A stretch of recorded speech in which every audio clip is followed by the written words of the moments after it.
सामवेदीय छांदोग्योपनिषद का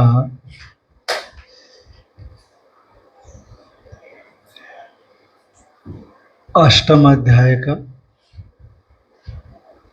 6ठे खंड पर विचार चलेगा। तो अभी तक सगुण ब्रह्म विद्या का स्वरूप और उस ब्रह्म विद्या का फल बता दिया था। इसी से अव्यवहित पूर्व के मंत्र के माध्यम से ये कह दिया कि तद एव एतो अरम चर्यम च अर्णवो ब्रह्मलोके ब्रह्मचर्येण अनुविन्दन्ति। ऐसा कहा करके तेषाम एव एष ब्रह्मलोक तेषाम सर्वेषु लोकेषु कामचारो भवति। पंचम खंड के चतुर्थ मंत्र से बता दिया था। तो अब हिरण्यगर्भ लोक सगुण ब्रह्म विद्या का उपासना का फल ऐसा बताया। तो हिरण्यगर्भ लोक तो भू भुवस्व महजन तपसत्यम सबसे ऊपर है, लोकों में सबसे ऊपर है। ब्रह्म भुवनान लोका पुनरावर्तिनोर्जुन, ब्रह्मलोक से लेकर के धरा या इसके नीचे पाताल तक एक पुनरावर्ती लोक है। समय के अनुसार नष्ट होते, समय के अनुसार पुनः इनका प्राकट्य होता है, उत्पन्न किए जाते हैं। पर वहां तक जाने के कोई मार्ग विशेष होना चाहिए ना, कैसे वहां तक जाया जाए। हिरण्यगर्भ लोक में ऐसे ही तो अंतरिक्ष में चला नहीं जाएगा। तो इसीलिए अब जो हिरण्यगर्भ की उपासना दहरोपासना है, तो उस दहरोपासक के लिए मार्ग चिंतन, वो मार्ग चिंतन भी करने की जरूरत है।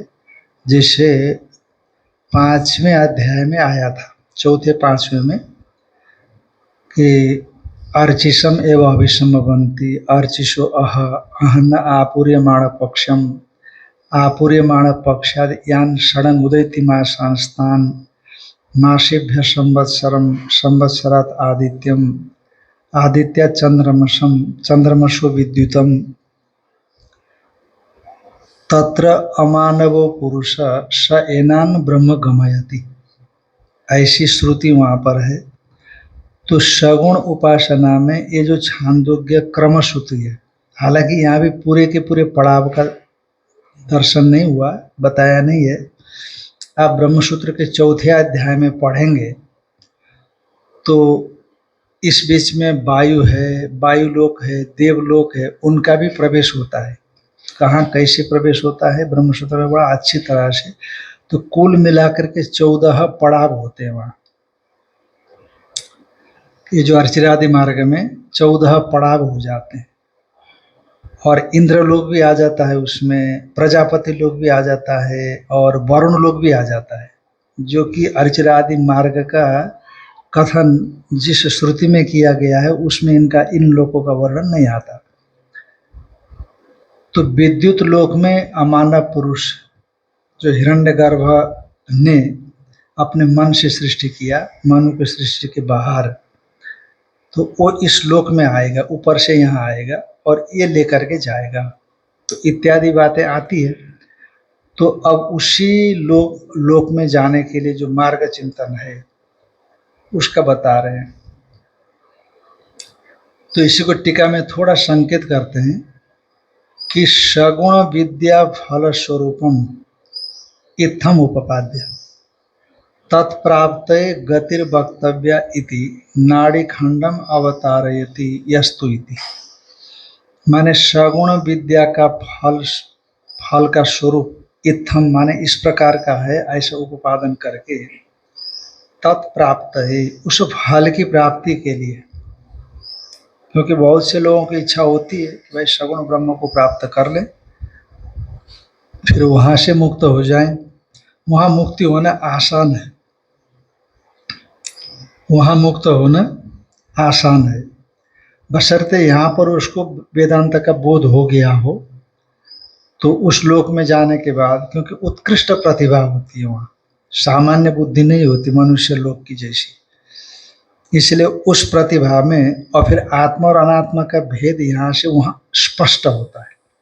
छाया तपयोरिव ब्रह्मलोके, आत्मा और अनात्मा का भेद जैसे धूप और छाया कैसे स्पष्ट मालूम पड़ता है, वैसे छाया और आतप, आतप कहते धूप, धूप के समान स्पष्ट मालूम पड़ता है वहाँ पर, अन्यत्र इतना स्पष्ट मालूम नहीं पड़ता।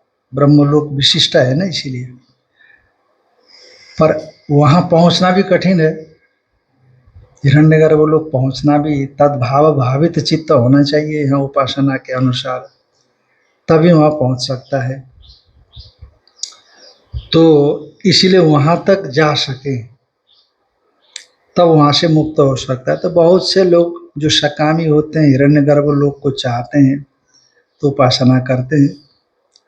तो अब उपासना से उस गति को बताना चाहिए, इसीलिए नाड़ी खंड का आरंभ कर रहे हैं।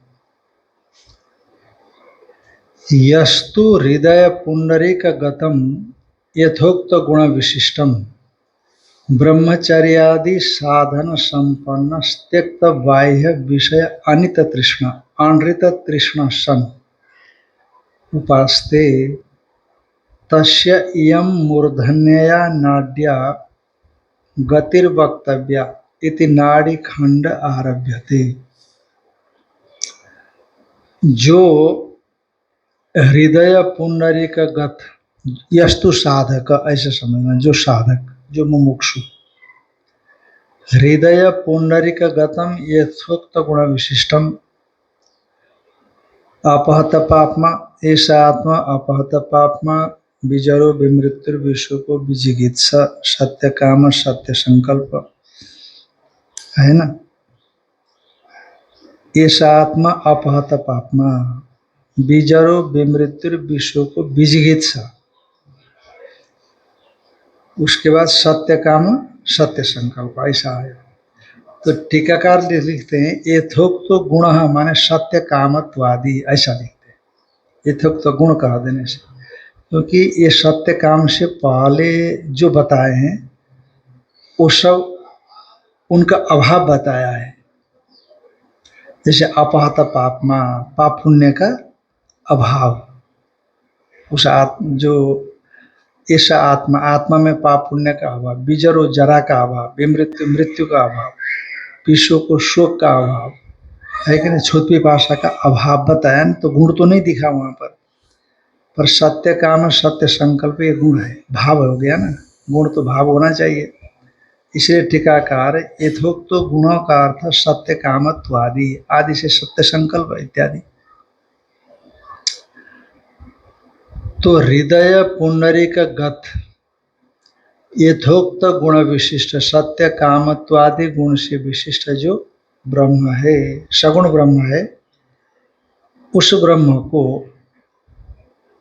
यह मुमुक्षु, यह साधक, उपासक, जो उपासक, जो कैसा है, ब्रह्मचर्यादि साधन संपन्न, ब्रह्मचर्य आदि साधनों से वह संपन्न है, ब्रह्मचर्य साधन का अभाव कतई नहीं है उसके अंदर, सर्वतो भावे न, अष्टविध मैथुन परित्याग को ब्रह्मचर्य ऐसा कहा है।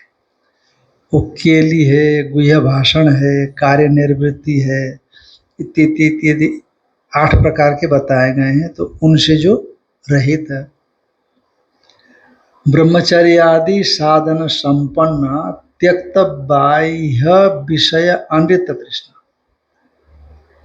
ब्रह्मचर्य आदि, आदि से समुदमादि ले लेना, और उसी आदि को और स्पष्ट करते हैं, त्यक्त बाह्य विषय अनृत तृष्णा, त्यक्त हो गए हैं बाह्य जो विषय, जो कि मिथ्या है, बाह्य विषय एव अनृता, बाह्य विषय एव अनृता इति बाह्य विषय अनृता तेषाम तृष्णा, बाह्य विषय जो कि अनृत मिथ्या है, उनकी जो तृष्णा, उनको पाने की ललक, अभिलाषा, तो उसका त्यक्त माने त्यक्त हो गई है। त्यक्ता बाह्य विषय अनृत तृष्णा यही ये न सा यश्य कर दीजिए। त्यक्त तो हो गया है बाह्य विषय रूप रसगंध स्पर्श शब्द इत्यादि अमृत विषय संबंधी तृष्णा जिस व्यक्ति की, ऐसा ब्रह्मचर्य आदि साधन संपन्न त्यक्त बाह्य विषय अमृत तृष्णा होता हुआ सन जो हृदय पुंडरीक गत यथोक्त गुण विशिष्ट ब्रह्म की उपासते, उसकी उपासना करता है। तस्य इयं मूर्धन्या नाड्या, ये आगे शायद बताएंगे। शतम चैकाच हृदयस्य नाड्या तासां मूर्धानम अभिनिश्रितैका तयोर्ध्वमायन अमृतत्वमेति विश्वं अन्य उत्क्रमणे भवन्ति, ऐसा श्रुति आती। तो हृदय पुंडरीक से निकलने वाली जो 101 नाड़ियों में से प्रधान नाड़ी सुषुम्ना है, तो जिसको जो मूर्धा तक जाती है, अतएव उसका दूसरा नाम मूर्धन्या नाड़ी है। मूर्धन्या नाड़ी उसी को कहा गया कि तस्य इयम मूर्धन्या नाड्या गति, इयम का गति के साथ उस उपासक का मूर्धन्य नाड़ी से यह गति बताई जानी चाहिए। इति नाड़ी खंड आरभ्यते, अब यहाँ से आगे नाड़ी खंड का आरंभ किया जाता है। अथ या एता हृदयस्य नाड्य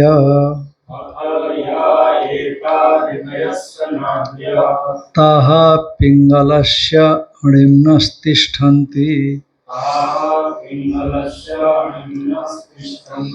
शुक्लस्य नीलस्य पीतस्य लोहितस्य इति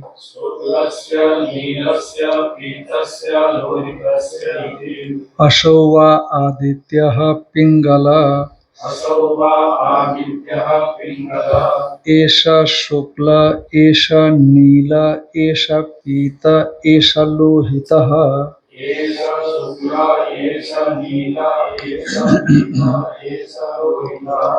अथ उपासना का फल स्वरूप ये बताए जाने के बाद अब नाड़ी खंड बताई जा रही है, बताया जा रहा है नाड़ी खंड। तो या एता हृदयस्य नाड्य, जो हृदय पुंडरिक जिसमें हार्द ब्रह्म विराजमान है, तो ये जो हृदय की नाड़ियां है, ये नाड़ियां ताहा माने वे नाड़ियां पिंगलस्य अणिम्नस तिष्ठन्ति, यहाँ इसके आगे रस शब्द का अध्यार कर लेना। भगवान भाष्यकार बताएंगे कि जो पिंगल, हाँ पिंगल माने थोड़ा भूरा जैसा, पीला पीला, कुछ थोड़ा कम पीला है, हाँ ऐसा कुछ इस प्रकार का। तो ये पिंगल से जो षष्ठी है उसको तृतीया करना। ये षष्ठी जो यहाँ पर है, पिंगलस्य अणिम्न शुक्लस्य नीलस्य पीतस्य लोहितस्य, ये जितने भी षष्ठी यहाँ पर है उन सबको क्या करना, तृतीया करना। तो अर्थ हो जाएगा पिंगलेन अणिम्ना रसेन। अब नाड़ी का रूप तो सभी एक ही तरह का रहेगा, नाड़ी का स्वरूप सब एक ही रहेगा। जैसे मान लो कोई ट्यूब है, पारदर्शी ट्यूब है, तो उस ट्यूब में आपने लाल रंग भर दिया तो ट्यूब कैसा दिखेगा, लाल दिखेगा, और पीला भर दिया तो पीला दिखेगा। तो वो ट्यूब स्थानीय जो नाड़ियां हैं उसमें भिन्न भिन्न प्रकार का रस है। वहाँ पर कफ वात पित्त इत्यादि जो त्रिविध धातु, उसके बिना शरीर चलता नहीं है। और यदि तीनों धातु की समता है तो शरीर स्वस्थ है, यदि वैषम्य हो गया तो शरीर रुग्ण हो गया। तो उसी में जो समता, तीनों धातु मिलेंगे तो उस समता में तो ये आकृति बदल जाती है, अभी बताएंगे। नाड़ी तो एक ही रंग की है, परंतु इसके भीतर का जो अन्न रस है, अन्न रस अलग अलग ढंग से मात्रा में फर्क होकर के वो नाड़ियों में प्रवेश करने से कोई पीली, नीली, हरी, काली ऐसा हो जाती है। तो नाड़ियों को भी क्या कह दिया, पीली, नीली, हरी ऐसा बता दिया। तो कहा कि वे नाड़ियां पिंगलस्य अणिम्ना रसेन तिष्ठन्ति। पिंगल तृतीया करना है, पिंगलेन अणिम्ना, पिंगल जो सूक्ष्म रस है उस रस से युक्त होती है, उस रस से विशिष्ट हो जाती है। और उसी तरह से शुक्लेन नीलेन पीतेन लोहितेन रसेन पूर्णास्तिष्ठन्ति, परिपूर्ण होकर के वो नाड़ियां मौजूद है। तो ठीक है, तो कैसा होता है ये पीला, नीला, हरा इत्यादि कैसे होता है? कहा वह जो आदित्य है ना, आदित्य पीला, सभी रंग आदित्य में मानते हैं, विज्ञान भी मानता है। जो रंग हमें उपलब्ध होते हैं जगत में वो आदित्य में मानता है वो। तो इसीलिए आदित्य इस प्रकार के रंग वाला है, यानी अशोभा आदित्य, माने वह जो आदित्य है दूर चमक रहा है वह पिंगल है, यह शुक्ल है, यह नील है, यह पीत है और यह लोहित है। कहा कि नाड़ी में जो अन्न रस है उसका लोहित होने का या नील पीत होने का उस सूरज के नील पीत लोहित होने से क्या संबंध है? कहा जो आदित्य की रश्मियां है सर्वत्र व्याप्त है, आदित्य जहाँ उसके ऊपर भी जाती है और नीचे भी आती है, और न केवल नीचे आती है और शास्त्र दृष्टि से हमारे शरीर का भेदन करते हुए वो जो रश्मियां है अंदर चली जाती है। हाँ, अंदर चली जाती है और अंदर जाकर के नाड़ी प्रदेश तक पहुंचती है, फिर नाड़ी फिर वो वापस भी निकल जाती है। जैसे कोई वो होता है ना, जैसे रिफ्लेक्शन होना, जैसे पत्थरों पर धूप आती है तो गर्मी रिफ्लेक्ट होती है कि नहीं, परावर्तित हो जाती है। तो उसी तरह से नाड़ियों तक आदित्य की रश्मियां जाकर के वहां से फिर वापस माने सर्वत्र व्यापक हो जाती है, यानी कि नाड़ी प्रदेश तक आदित्य की रश्मियां आती है। और आदित्य में पिंगल, शुक्ल, नील, पित, लोहित ये रंग है। अतएव ये नाड़ियां भी इस वजह से पिंगल, लोहित इत्यादि हो जाती है, क्योंकि उसमें उनकी रश्मियां मौजूद रहते हैं, या रश्मियों के पाक से जो रस है उस कलर का बन जाता है। अभी बताएंगे भगवान भाष्यकार। तो कुछ वैद्य शास्त्र के अनुसार पिंगल पीले, नीले इत्यादि इत्यादि होती है, कैसे होती है वैदिक शास्त्र भी बताएंगे।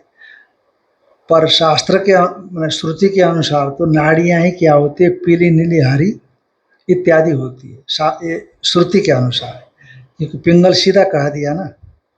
पर वैदिक शास्त्र के अनुसार वो रस पीला नीला होता है, तो इसीलिए नाड़ियां पीली नीली होती है। दोनों बात बताएंगे।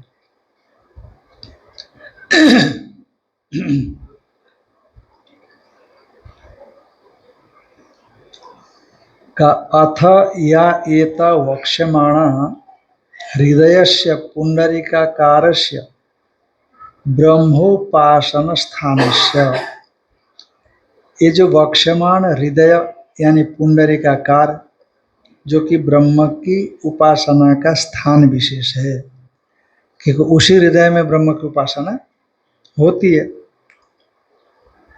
उस उपासना स्थान माने हृदय पुंडरीक, उससे संबंधिन्यो नाड्य, उससे संबंध रखने वाली जो नाड़ियां हैं। मुख्य 101 नाड़ियां हैं, मुख्य नाड़ियां 101 नाड़ियां हैं। तो वो जो 101 नाड़ियां, और तो बहुत सी नाड़ियां निकलते पर मुख्य प्रधान नाड़ियां, हाँ वो बहुत छोटे छोटे नहीं, 72 करोड़ 72 लाख 72 हजार और 600 6 ऐसा कुछ है, प्रश्नोपनिषद में ऐसा आता है। तो ब्रह्मोपासना स्थान से संबंधिन्यो नाड्य, जो नाड़ियां है ब्रह्मोपासना स्थान से संबंध रखने वाली, वे हृदय मांस पिंडात संबंध रखती है उसमें। पर जो हमारा जो हृदय बाएं साइड में होता है, बोलते हैं ना, जो हार्ट अटैक आ गया ऐसा बोलते हैं, पर हमारे शास्त्र के हिसाब से और हमारे संत लोग उसको हृदय नहीं मानते। हृदय मानते हैं, पर जहाँ ब्रह्माभिव्यक्ति होती है, हार्द ब्रह्म जहाँ होता है, वो बीचों बीच में है बोलते हैं, एक छोटा सा ग्लैंड जैसा, इसलिए अंगूठा मात्र बोलते नहीं, तो अंगूठे से बड़ा है ये तो अंगूठे से बड़ा है ना, पर ये तो अंगुष्ठ मात्र पुरुष है। पुरुष को अंगूठे मात्र क्यों बताया?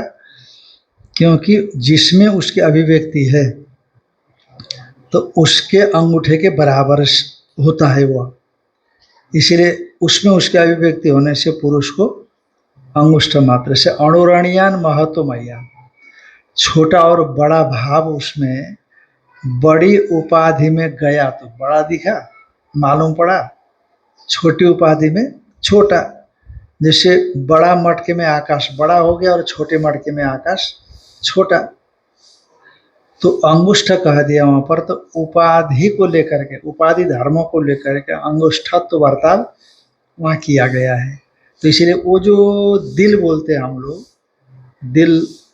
दिल का अटैक, हार्ट का अटैक आ गया जो बोलते हैं, दिल का दौरा जो बोलते हैं, वो बड़ा है, अंगूठे से बड़ा है वो।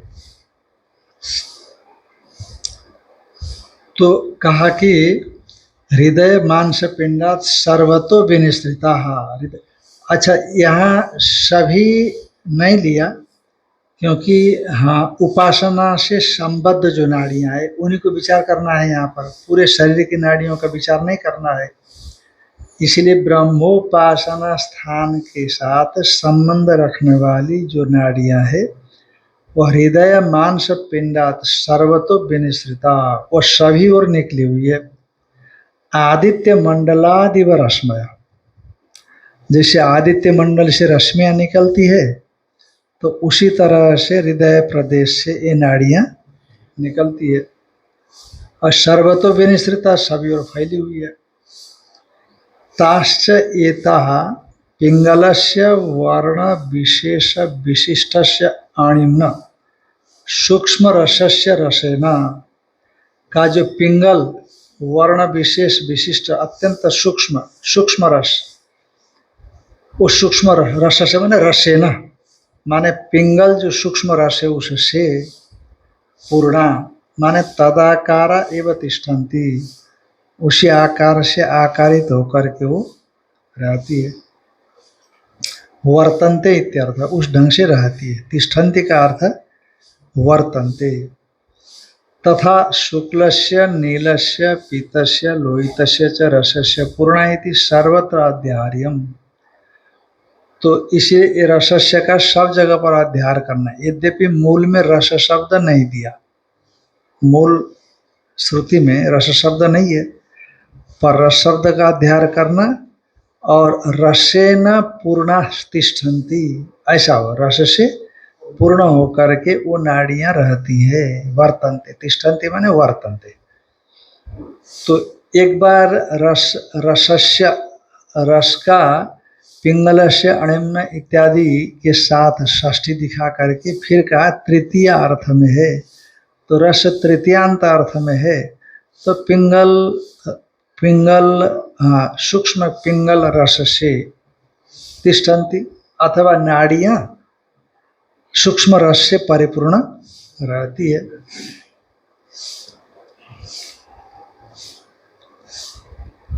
सर्वत्र अध्यार्यम, तो ऐसा कैसे होता है? का शौरेण तेजसा पित्ताख्येन पाक अभिनिर्वृत्तेन कफेन अल्पेन संपर्कात् पिंगलम भवति सौरम तेजः पित्ताख्यम। सूर्य की रश्मियों से रश्मियों के तेज से जो रस पकता है तो पीला रंग का हो जाता है। कहते सौरेण तेजसा पित्ताख्येन, जो शरीर के भीतर में पित्ताख्य, पित्त को भी तेज मानते, गर्म होता है कि नहीं। आप उल्टी करते हो तो पित्त बाहर निकलता है तो गर्म होता है। तो इसलिए सौरेण तेजसा पित्ताख्येन, सौर जो तेज है माने पित्त है शरीर के भीतर में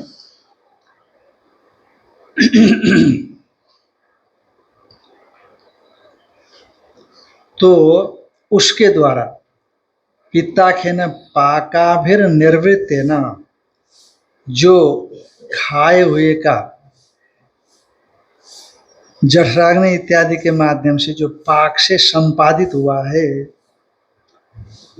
तो पाकाभि निर्वृत्तेन, पाक के द्वारा निवृत्त हुआ तो वो कफेन अल्पेन संपर्कात, वो जो पित्ताख्य सौर तेज है वो जो अल्प कफ से संबंध होगा, ठीक। वो जो सौर तेज पित्ताख्य जो पाक से अभिनिर्वृत्त संपादित हुआ है, तो वो जब थोड़ा सा अल्पे न कफे न संपर्कात, अल्प कफ जो उसके साथ मिलता है उस तेज के साथ, का पिंगलम भवती सौरम तेज पित्ताख्यम, सौर तेज जो पित्ताख्य है पित्त नाम वाला, वह क्या होता है पिंगलम भवती, ये पिंगल आकृति होती है। जैसे आप चूना में कत्था मिला दीजिए तो लाल हो जाता है। देखो तो ना चूना में लाल है ना कत्था में लाल है, पर क्या जबरदस्त लाली में आती है, नहीं आती। अब देखो अन्न खाओ तो कोई मादकता नहीं आती है। आप भोजन खा करके चावल खा करके सो जाओ और उसी चावल को वाशी करके दूसरे तीसरे दिन खाओ तो मादकता छा जाती है। और ज्यादा दिन से लोग सड़ाते हैं तो एक तरह का शराब बन जाता है, वो उसी से मादकता पैदा हो जाती है। तो इसलिए तो चारवाक लोग कहते हैं ना, सब मादकता आती है तो देखो किसी को गिनता नहीं ना, वो अपने आप को राजा समझने लगता है। तो उसी तरह से जब पृथ्वी जल तेज वायु चार मिलते हैं तो चैतन्य पैदा हो जाता है। जैसे चूना और कत्था मिलकर के लालिमा पैदा हुई, और जैसे अन्न को सड़ाने पर मादकता पैदा हो गई। हाँ, अन्न का अलग ही महत्व था, अन्न का अलग ही स्वरूप था पहले, अब स्वरूप अलग होकर के उसका कार्य में भी फर्क आ गया, जबरदस्त मादकता आ गई। उसी तरह से पृथ्वी जल तेज वायु का स्वरूप भले अलग हो, पर जब मिक्स हो जाते हैं आपस में तो वो चेतनता पैदा हो जाती है। इसलिए चेतन अनादि है, ये जो वेदांती कहते हैं ये सही नहीं है, ऐसा चारवाक लोग बोलते हैं। भवती सौरम तेज पित्ताख्यम, और तदेव कोई पित्ताख्य सौर तेज वात भूयस्त्वा, और जब वायु ज्यादा वायु के साथ मिलने पर वहाँ तो अल्प कफ से मिल करके सौर तेज पीला हो गया, पिंगल हो गया, और वही सौर तेज जब वात भूयस्त्वात्, वायु वायु ज्यादा हो जाता है, सौर तेज कम और वायु ज्यादा हो जाता है तो क्या होता है नीलम भवती, वो नील हो जाता है। और तदेव च कफ भूयस्त्वात्, पहले कफ कम था तब और सौराख्य तेज पीला हो गया, और ओय सौराख्य तेज में जब वात भूयस्त हो गया तो वो क्या हो गया नीला हो गया। और वही सौराख्य तेज में जब कफ ज्यादा होगा, पहले कफ कम था अब ज्यादा हो गया, सौराख्य तेज से ज्यादा हो गया कफ, तदेव च कफ भूयस्त्वात् शुक्लम,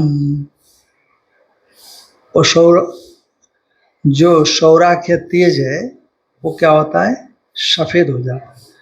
और कफे न समतायाम पीतम, और जो सौराख्य तेज जब कफ से समान हो जाता है, दोनों बराबर हो जाते हैं तो कहता है पीतम, पीला हो जाता है। वो पिंगल का मतलब भूरा समझना, ये पीला हो गया पीतम।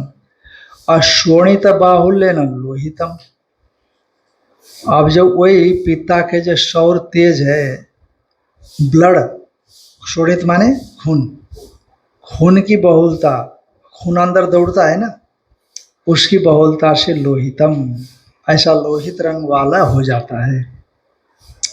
तो फिर नाड़ियां भी उसी तरह से दिखने लगती है। ये वैद्यक शास्त्र में है। वैद्य कादवा वर्ण विशेषा अन्यष्टव्या कथम भवन्ति थी। तो वैद्यक से ये वर्ण विशेष का अन्वेषण कर लेना चाहिए कि ये कैसे होते हैं। इस प्रकार का ये भगवान भाष्यकार ने वैद्यकीय शास्त्र के अनुसार बताया। भाष्यकार भगवान को अत्यंत अनभिमत नहीं है, उनको भी ये बातें कहीं ना कहीं थोड़ी बहुत अभिमत है।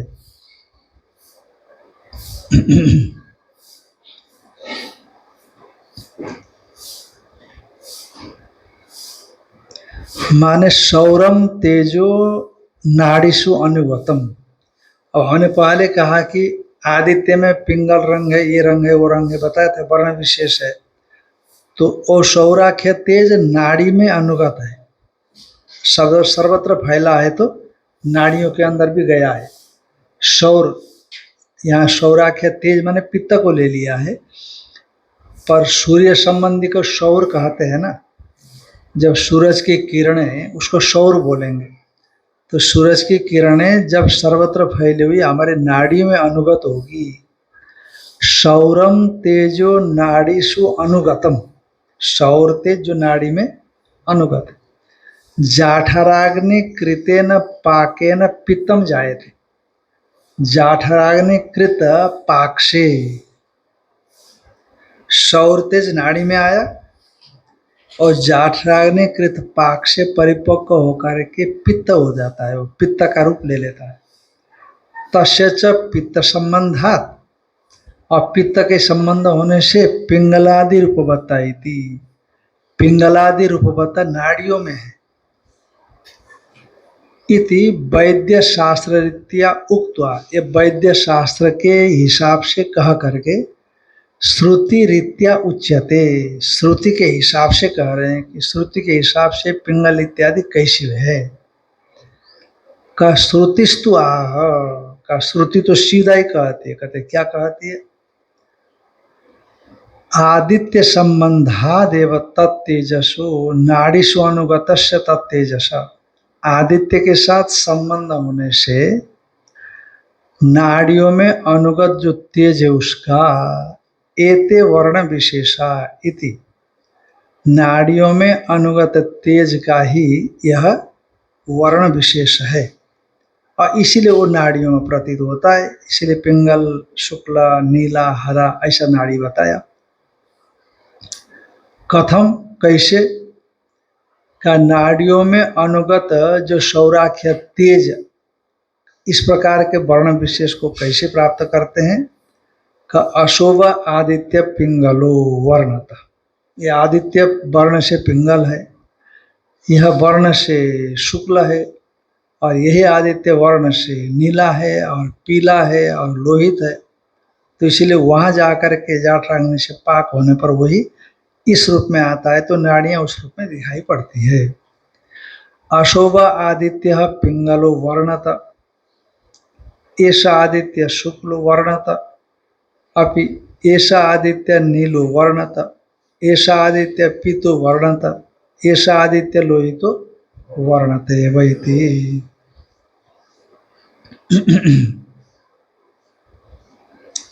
इसलिए कहा कि आदित्य से, टीका के अंतिम पंक्ति दिया, आदित्यस्य पैंगल्यादयो वर्ण विशेषा, आदित्य में जो पिंगल इत्यादि वर्ण विशेष है वे शास्त्र प्रामाण्यादेव प्रत्येतव्या, शास्त्र प्रमाण से, श्रुति प्रमाण से ही जान लेना चाहिए कि कैसे वो पिंगल हो गई, कैसे नीली, कैसे सफेद हो गई।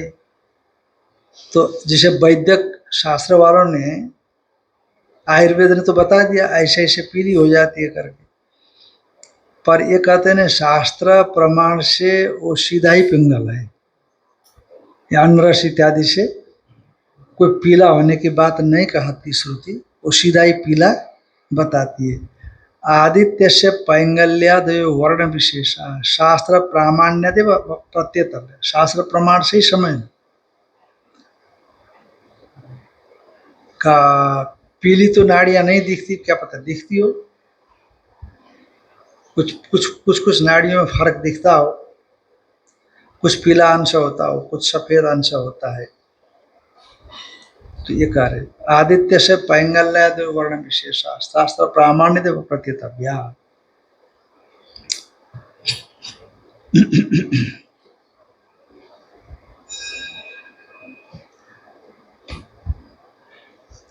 अब उसी के विषय में और थोड़ा सा स्पष्ट करते हैं।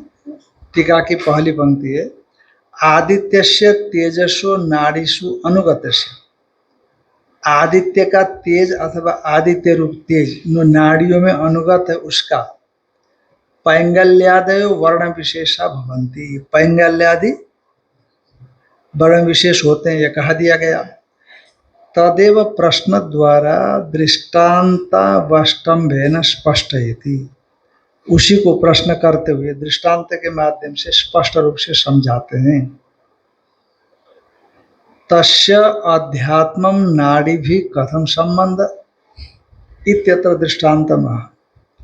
तस्य आदित्य सुष आदित्य का अध्यात्म माने शरीर के अंदर, शरीर अधि माने शरीर के भीतर। तस्य आदित्य से अध्यात्मम शरीर के अंदर में नाड़ी भी कथम संबंध, नाड़ियों के साथ उसका संबंध कैसे बनता है आदित्य का, जिससे कि आप सौराख्य तेज ऐसा कह रहे हो, नाड़ियों के साथ संबंध बने तब सौर तेज हो जाए, और जिसका जाठरांग के परिपाक से भिन्न भिन्न रूप होता है ऐसा कह रहे हैं आप।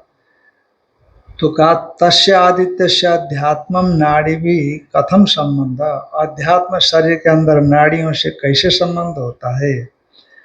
इत्यत्र दृष्टांतम, इस विषय में दृष्टांत कहते। तद यथा महापथ आतत उभौ ग्रामौ गच्छति इमं च अमुं च एवं एव एता आदित्यस्य रश्मया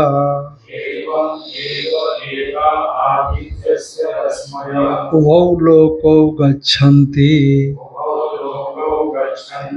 इमं च अमुं च अमुष्मात् आदित्यात् प्रतायन्ते ता आशु नाडीषु श्रिप्ता आभ्यो नाडीभ्यः प्रतायन्ते ते अमुष्मिन् आदित्ये श्रिप्ताः। तद यथा दृष्टांत देते हैं, जैसे लोक में महापथ आतत तनु विस्तारे, जो राजमार्ग है, राजमार्ग फैला हुआ रहता है कि नहीं। मुंबई दिल्ली एक्सप्रेसवे बोलते हैं कि क्या बोलते हैं, हाँ समृद्धि मार्ग, समृद्धि मिलती है बोलते हैं, समृद्धि मार्ग मिलता है सब, मगर समृद्धि में चले जाएंगे महाराज फिर जल्दी हो जाएगा ऐसा बोलते हैं जगह जगह। जो मुंबई जाने वाले लोग हैं ना, हाँ वो जो मुंबई दिल्ली हाईवे है कि नहीं, 8 लेन की है वो, तो बीच में समृद्धि मिल जाती है तो अब रफ्तार बढ़ा देते हैं, शायद 150 किलोमीटर का कुछ रफ्तार है वहाँ का प्रति घंटा।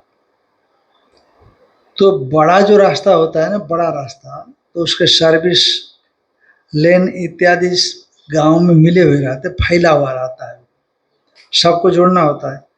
तो जैसे महापथ, महान पथ, राजमार्ग आतत फैला हुआ रहता है, तो आसपास के गांव के साथ जुड़ा हुआ रहता है। उभो ग्रामो गच्छति, वो दोनों गांवों को चला जाता है, इस गांव को उस गांव को। उभो ग्रामो गच्छति, पहले बहुत ज्यादा सड़कें नहीं होती थी, तो इसलिए वो ग्रामों कह दिया। भीड़ भड़क का कम रहता था, वो ग्रामों कह दिया। अभी हम प्रज्ञानंद जी के पास गए थे जब मंदिर का उद्घाटन हुआ था, तो हम कलकत्ता रेलवे स्टेशन में उतरे, हावड़ा में नहीं उतरे। तो वहां से कोई भगत आ गए तो गाड़ी लेकर के गए, तो एक फ्लाईओवर के नीचे से हमको गुजरना था। तो फ्लाईओवर से गए, फिर वहां से रिटर्न आकर के अब जो रास्ते से गुजरना था हमको, जिस रास्ते से गुजरना था, तो वहाँ इतने ज़्यादा रास्ते बने हुए हैं, तो या तो हम नहीं समझ सके या गूगल को भी पकड़ में नहीं आता। कितने बार जब डिस्टर्ब होता है ना, तो जब हम एक रास्ते में घुसे गूगल के हिसाब से, तो गए दूसरी साइड में, तो विपरीत दिशा में, फिर घूम करके फिर वहीं के आसपास आए, फिर दूसरे में चले गए, जो जाना था उसमें नहीं गए। फिर तीसरी बार जब घूम करके आए, वो लंबा है वो फ्लाईओवर घूम करके, तो आजकल एक ही महापथ से कईयों जगह के लिए रास्ते निकलते, कई जगह के लिए। पर उस समय आबादी कम होने से महापथ दो, ग्रामों कहा दिया ना, दो वचन। तो आप कह सकते कि दो वचन क्यों, तो बहुत से रास्ते निकलते हैं, तो वहाँ ज़्यादा आबादी नहीं थी ऐसा समझ, अथवा ग्रामों ये अन्य बहुत से रास्ते का उपलक्षण भी मान सकते हैं। इमं च अमुं च एवं एव एता आदित्यस्य रश्मय, जिसे महापथ सब जगह गया है, उसी तरह से आदित्य की जो रश्मियाँ है वे उभौ लोको गच्छन्ति, ये दोनों लोकों में जाती है। अमुं च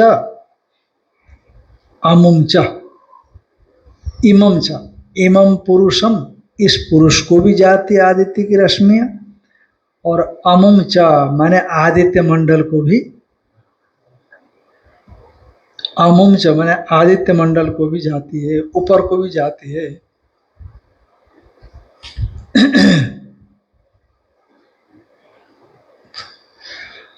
अमुं च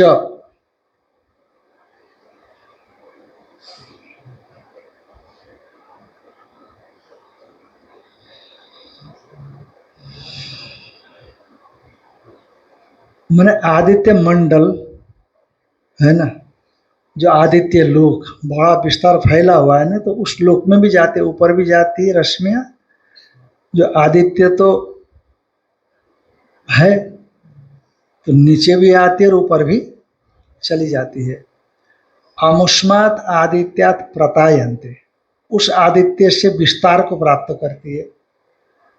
तो ता रश्मयः आशु नाड़ीषु सृप्ता, तो वो रश्मियाँ जो आदित्य से निकली हुई है, व्यक्ति के अंदर प्रवेश करके नाड़ियों में प्रविष्ट हो जाते, सृप्ता माने प्रविष्टा, और आभ्यो नाड़ीभ्य प्रतायन्ते, और इन नाड़ियों से फिर फैल जाती है, बाहर निकलती है।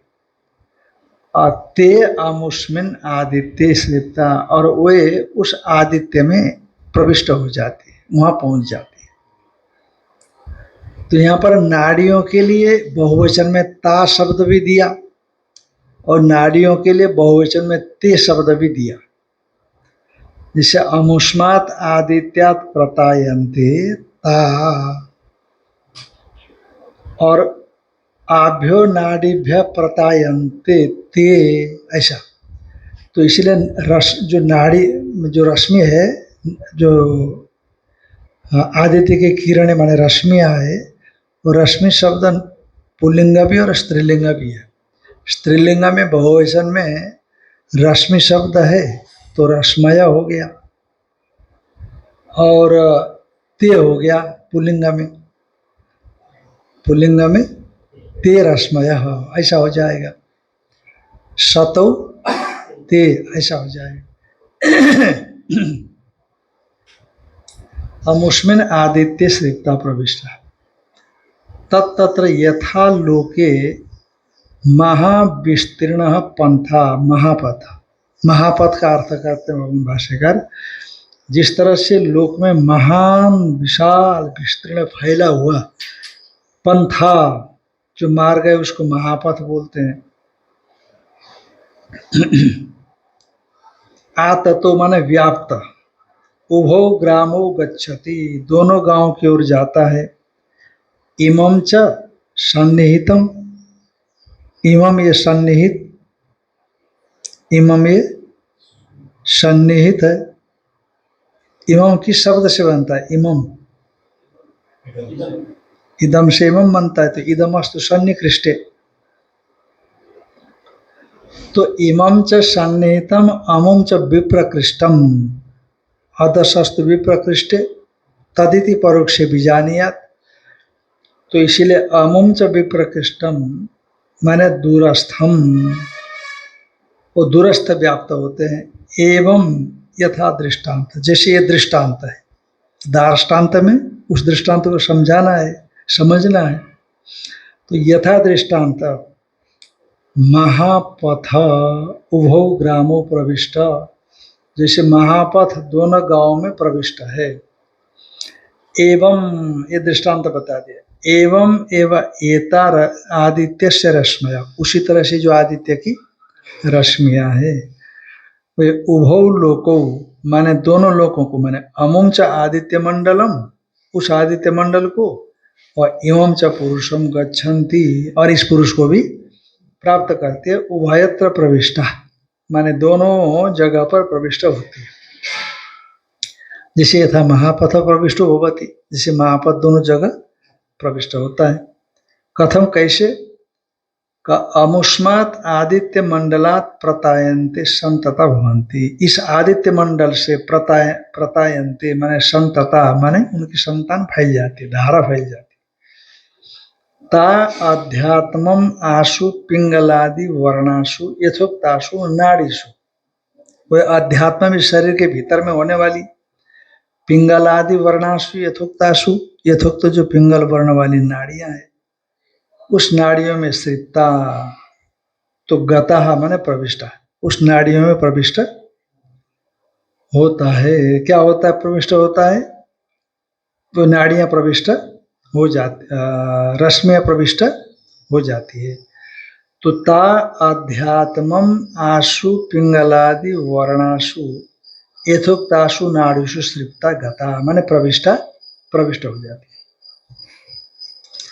और प्रविष्ट हुई, अब कहते हैं आभ्यो नाड़ीभ्य प्रतायन्ते, और इन नाड़ियों से फिर वो बाहर चली जाती, यहाँ आती है तो यहाँ से फिर वो अपना काम करती है, निकल जाती है। आभ्यो नाड़ीभ्य प्रतायन्ते प्रवृत्ता संतान भूता सत्य, संतान माने एक धारा चलती है उनकी, उसको संतान कहा गया। तो प्रतायन्ते संतान भूता सत्या ते अमुष्मिन आदित्य, उस आदित्य में पहुंचती है। का आपने ता भी बोला और ते भी बोला, तो ता और ते ये दो भिन्न भिन्न वचन का प्रयोग किया।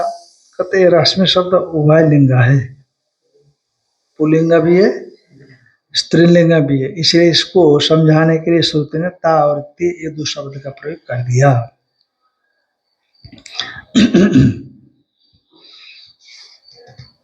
रश्मिनाम उभयलिंगत्व ते इति उच्यन्ते, रश्मि उभयलिंगक होने से ते ऐसा कहा गया।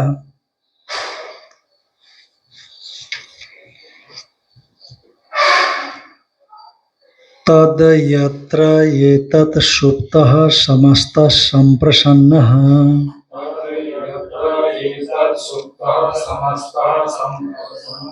तद यत्र एतत् सुप्तः समस्तः संप्रसन्नः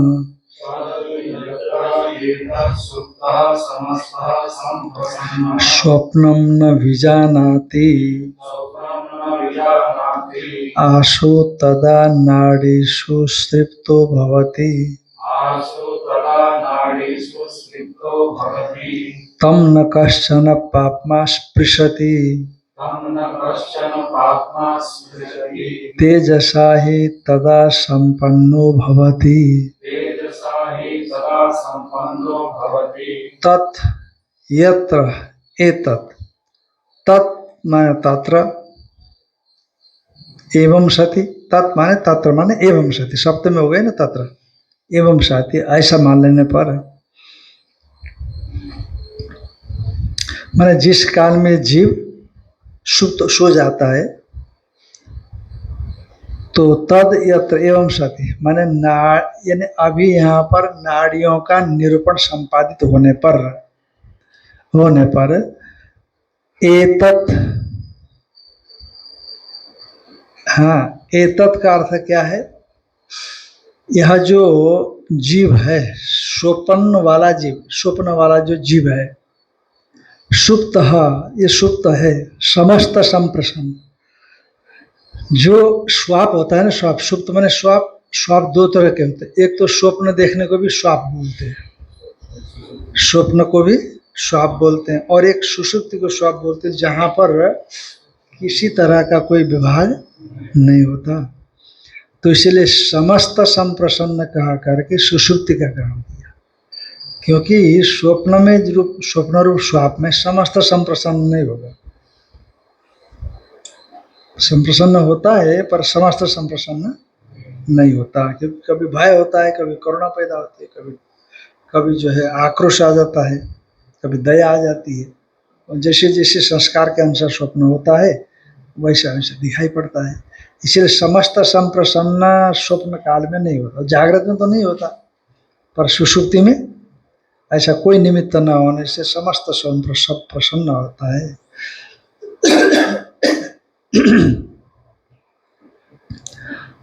तो ये तत्सुप्ता समस्त संप्रसन्न स्वप्नम न बीजानाति, उस काल में स्वप्न नहीं देखता। कब? समस्त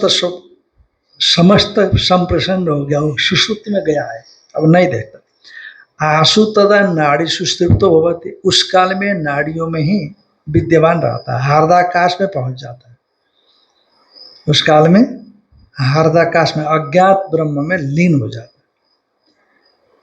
तम न कश्चन पापमा स्पृशति, कहते इस काल में जो कोई पाप उसको स्पर्श नहीं करता। का तेजसा ही तदा संपन्न भवति, जो तेज है उस तेज से संपन्न होता है, तो और जो अन्य चीज है उसका उसके साथ स्पर्श उसका नहीं होता।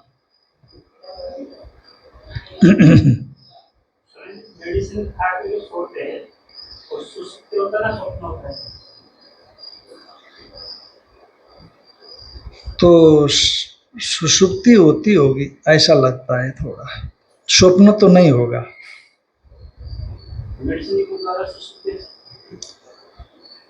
होना तो चाहिए,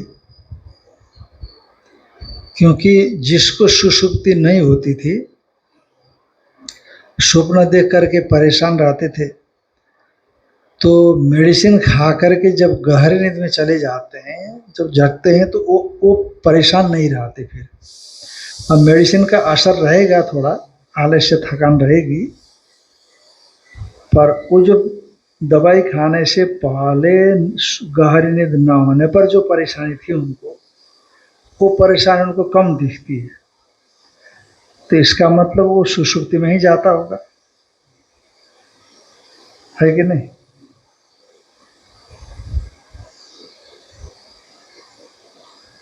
पर मेडिसिन खा करके जो व्यक्ति जग जाता है, सो करके उठ जाता है, जैसे गहरी नींद से जगा हुआ व्यक्ति और मेडिसिन खा करके जगा हुआ व्यक्ति में कोई फर्क होता है? हाँ, साइड इफेक्ट दवाई का रहेगा, पर जो उस अवस्था है, अवस्था तो बराबर ही होगी जहाँ पर नींद आने में सहयोग करेगी, लेकिन नींद में जो अनुभव होता है। हाँ, तो नींद लाई ना, दवाई ने नींद लाई ना, तो उस अवस्था में जा नहीं पाता था पहले, तब उस अवस्था में गया। पर मूर्छा ऐसा नहीं है, मूर्छा अवस्था को अर्ध सुषुप्ति बोलते हैं। जैसे सुषुप्ति में जानकारी नहीं होती है, वैसे मूर्छा में भी जानकारी नहीं होती। बस इतने अर्थ में मूर्छा को सुषुप्ति के साथ जैसा माना, पर इसीलिए मुग्धेर्ध संपत्ति है, ऐसा ऐसा सूत्र आता है। मुग्धे मारे जो मूर्छित है उसमें अर्ध संपत्ति होती है, क्योंकि जो मूर्छित व्यक्ति को आप चेहरा पढ़ोगे ना तो उसको परेशान लगता है चेहरे से।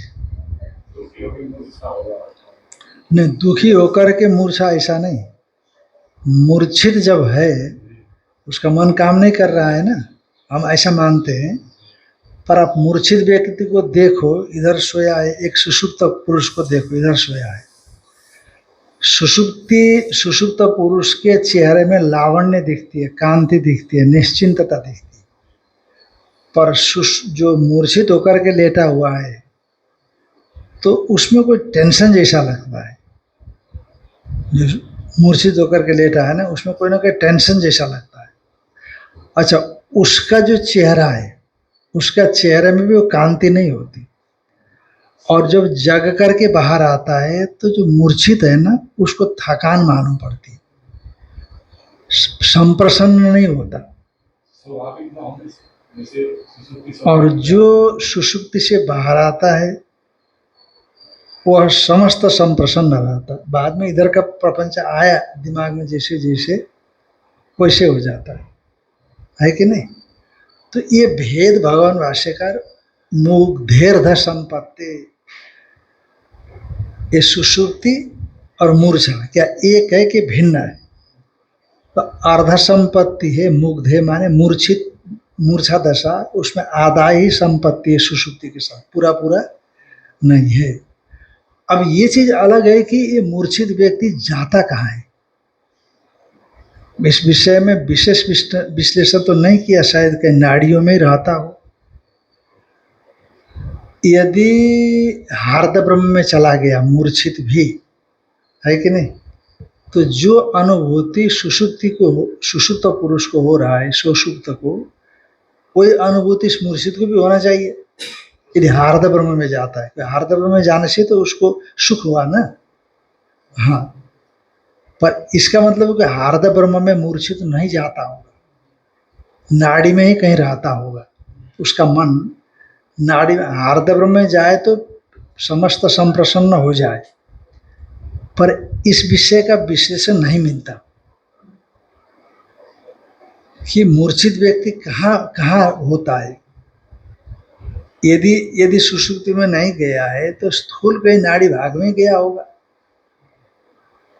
क्योंकि उसको यहीं कहीं ना कहीं होना चाहिए, अंदर नहीं होना चाहिए। आप लोग भी विचार कर लेना।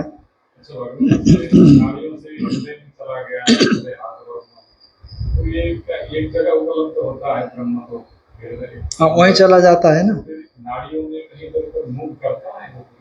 नहीं, उस समय नहीं करेगा, जब तक वो सुषुप्ति में है तब तक कहीं मूव नहीं करेगा। अब मूव करेगा तो बाहर ही आ जाएगा, स्वप्न में आएगा अथवा जागृत में।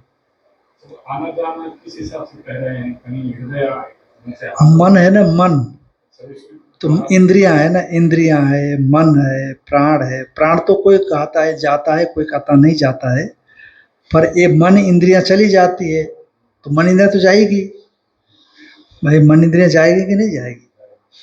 जैसे मान लो किसी अंग विशेष में चोट हो गया तो मन वहां केंद्रित हो जाता है दर्द के मारे। अब भूलना चाहते हो तो बड़े बड़े लोगों में ये देखा जाता है। वो कहते तोतापुरी जी महाराज समाधि में चले जाते थे, रामकृष्ण परमहंस देव जी के गुरु जी, पर उनको वहां गए तो आँव होता है ना, क्या बोलते हैं आँव को इंग्लिश में? आँव की बीमारी होती है। हाँ, नहीं, डिसेंट्री तो दस्त हो गया, आँव को कुछ अलग बोलते हैं, अरे मैं भूल गया, जो भी हो चलिए। उसमें पेट में थोड़ी मरोड़ होती है, मरोड़। तो बंगाल का पानी थोड़ा भारी होता है, तो उससे उनको ठीक ही नहीं हुआ, वो लास्ट तक ठीक नहीं हुआ। तो वो सोचते कि चलो मरण तो क्या करना है, शरीर में तो हो रहा है ना, मैं तो आत्मस्वरूप समाधि में चला जाऊंगा। समाधि में चले जाते थे, और जब तक जगे थे तब वो पेट के मरोड़ की वजह से चेहरे में तमतमाहट, एक दर्द का अनुभव चेहरे में दिखता था। पर तुरंत से समाधि में चले गए तो चेहरा में मुस्कान, मतलब चेहरा प्रसन्न दिखता है। रामकृष्ण परमहंस देव सुनाते थे बाद में, पर वो पीड़ा इतनी बड़ी कि मन को समाधि में ले जाते हैं तो तुरंत वो वापस आता उसी पीड़ा में। अब पुस्तक देखना आप, उसमें लिखा हुआ है। तो जैसे पीड़ा ज्यादा बढ़ गई तो तुरंत मन उतर करके उस इसमें आता है, माने मन आता जाता है ना। मेरा मतलब है कि सुषुप्ति में चला गया मन। असुषुप्ति से जब जागृतकालीन भोग या स्वप्नकालीन भोग आ जाते हैं, सुषुप्ति में कोई भोग तो होता नहीं है, तो फिर बाहर आ जाता है। तो संप्रसन्न होकर के आता है। इसलिए यहाँ पर जो है ना, समस्त संप्रसन्न स्वप्नम, हाँ, स्वप्नम न बीजानाति। उस काल में स्वप्न भी दर्शन वृत्ति, दर्शन वृत्ति को जागृत स्वप्न कहते हैं, क्योंकि दर्शन जागृत में भी होता है जानकारियां, और स्वप्न में भी दर्शन होते हैं, घटपट मठ स्वप्न में भी जान होते हैं। पर स्वाप शब्द से जागृत को नहीं कहा जाता। जो स्वाप शब्द से सुषुप्ति को या स्वप्न को भी कहते हैं। इसलिए दर्शन वृत्ति दो तरह के, एक तो स्वप्नात्मिका और एक सुषुप्तात्मिका। दर्शन वृत्ति स्वाप दो तरह के होते हैं, एक तो स्वप्न रूपा और एक सुषुप्ति रूपा। तो अब हम उसको क्या बोलते हैं कि एक जो जो निद्रा रूपी है, माने स्वप्न रूपा है, स्वप्न रूपा दर्शन वृत्ति, उसको हटाने के लिए, क्योंकि समस्त संप्रसन्न नहीं होता, क्योंकि स्वप्न देखता है तो कभी अनुकूल देखता है, कभी प्रतिकूल दिखता है। इसलिए का समस्त संप्रसन्न, और समस्त संप्रसन्न कहाँ होगा? सुषुप्ति में होगा। इसलिए जो स्वप्न रूपी स्वाप है उसको हटा दिया। सुप्त समस्त संप्रसन्न स्वप्नम न बीजानाति आशु तदा नाड़ीसु। उस काल में यह इन नाड़ियों में सृप्तो भवति, हार्दकाश में गया हुआ होता है। तम न कश्चन पापमा स्पृशति, उस काल में कोई पाप उसको स्पर्श नहीं करता। तेज से तथा संपन्न भवति, जो तेज है उसे तेज से क्या होता है, वो संपन्न हो जाता है। ओम